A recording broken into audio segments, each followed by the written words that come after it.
అంటే ఇప్పుడు ప్రజల్లో మార్పు వచ్చినట్టు కనపడుతుందా? కేసీఆర్ గారు ఏమో బయటికి రావట్లేదు, ఎప్పుడన్నా అడపా తప్ప అజ్ఞాతవాసంలోనే ఉంటున్నారు. ఫామ్ హౌస్ అనే పదం నాకు వాడాల్సిన అవసరం లేదు కానీ, బట్ అజ్ఞాతవాసం లేదా కేసీఆర్ గారు గజ్వేల్లో ఆయన ఇంట్లో ఉంటున్నారు వ్యవసాయ క్షేత్రంలో. నేనేమంటాను, ఆయన ఎమ్మెల్యే, ఆయన సొంత కాన్స్టిట్యున్సీ అది. దానివల్ల ఎవరికి వచ్చిన ఇబ్బంది ఏంటో నాకు అర్థం కాదు. అసెంబ్లీకి రావట్లేదు అంటారు. అసెంబ్లీకి వచ్చి ఏముంది, ఆ బజార్ భాష వినాలా?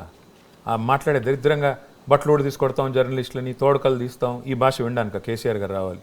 కేసీఆర్ గారి మీద నోరు బారేసుకుంటూ దరిద్రంగా మాట్లాడుతుంటే మాకే రక్తం మరుగుతుంది. అలాంటిది ఆ పెద్ద ఆయన అక్కడ కూర్చోబెట్టి అవమానం పాలవుతుంటే మేము అందరం చూడాలా? ఎట్లా ఉంది మీ జనంలో, ఎట్లాంటి రెస్పాన్స్ వస్తుంది ఈ బహిరంగ సభ నేపథ్యంలో?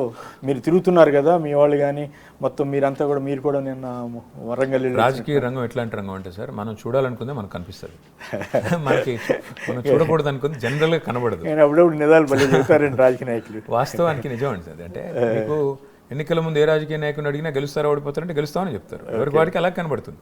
అది వాళ్ళ తప్పు కాదు. ఇప్పుడు కూడా నాకేమనిపిస్తుంది అంటే, కాంగ్రెస్ అడుగంటిపోయింది, అసలు కాంగ్రెస్ పార్టీకి భవిష్యత్తులో స్పేస్ లేదు తెలంగాణలో అని క్లియర్గా నాకు అనిపిస్తుంది. ప్రజలకు అనిపిస్తుందా లేదా చూద్దాం. ఈ సభ తర్వాత కేసీఆర్ గారు ఏ రకంగా యాక్టివ్ అవుతారు, ఎట్లా ఇంకా అంటే పార్టీ? కేసీఆర్ గారు మా తురుపు ముక్క, ట్రంప్ కార్డు. ఆయన ఎంత జాగ్రత్తగా వాడుకుంటే మాకు అంత మంచిది. ఎందుకంటే ఆయనకి 71 ఏళ్ళు. మీరు శారీరకంగా కూడా వారి గురించి ఆలోచించాలి. ఎందుకంటే ఆయనకి 22 వైపులా ఇప్పటికీ ఫ్రాక్చర్ అయింది. ఒకప్పుడు 2005లో అయింది, మొన్న ఒకటి అయింది. పెద్ద ఆయన తెలంగాణ సాధించిన మహానుభావుడు.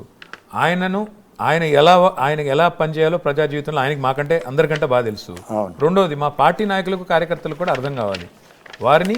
ఎందుకంటే శారీరకంగా ఎక్కువ ఇబ్బంది పెట్టకుండా, ఇంతమంది ఉన్నాం కదా, ఇంతమందిని తయారై ఉన్నాం. ఆయన తయారు చేసిన సైనికులు 100 మంది ఉన్నాం. మేమందరం సరిపోమా రేవంత్ రెడ్డి గారికి? ఏమిటి కేసీఆర్ ప్రభుత్వానికి రేవంత్ రెడ్డి ప్రభుత్వానికి ఉన్న తేడాన్ని ఒక మాటలో చెప్పాలంటే? జమీన్ ఆస్మాన్ ఫరక్ ఉంది. ఏం చెప్పమంటారు, ఎక్కడ మొదలు పెట్టమంటారు? నక్కకి నాగలోకం అన్న తేడా ఉంది. నక్క రేవంత్ రెడ్డి అయితే నాగలోకం అక్కడ. ఎక్కడ సార్ దానికి దీనికి పోలిక ఎక్కడ? మొత్తం అన్ని వర్గాల ప్రజల్ని దగా చేసింది రేవంత్ రెడ్డి గారు. ఒక మాటలో చెప్పాలంటే ఇది సంక్షోభం, అది సంక్షేమం. ఓకే.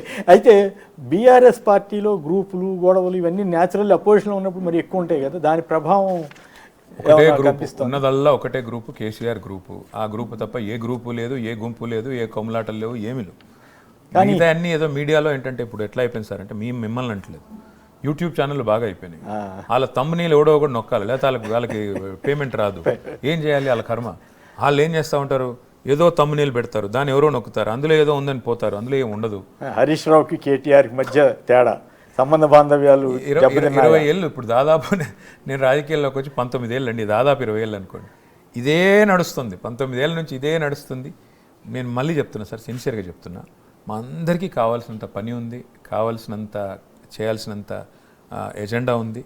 మా అందరి ఎజెండా తిరిగి తెలంగాణ మళ్ళీ పట్టాలు ఎక్కాలి, ఈ కాంగ్రెస్ అరాచక పాలన నుంచి విముక్తి కావాలి. కేసీఆర్ గారి నాయకత్వం రాష్ట్రం కోరుకుంటోంది, ముమ్మాటికి దానికి అనుగుణంగా. అంటే ఆయన సీఎం యాస్పిరెంట్లో హరీష్ రావు కూడా ఉంటారేమో అనేటువంటి. కేసీఆర్ గారు ఉన్న తర్వాత ఇవన్నీ నేనేమంటాను సార్, అల్టిమేట్గా ఎవరి పార్టీకి వాళ్ళు ఊహించుకుని, అంటే మనుషులకి మానవ నైజం ఏమంటే, అంతా బాగుంటే మనకు మంచిగా అనిపించేది, ఏదో ఒకటి నెగిటివ్ వెతకాలి మనం.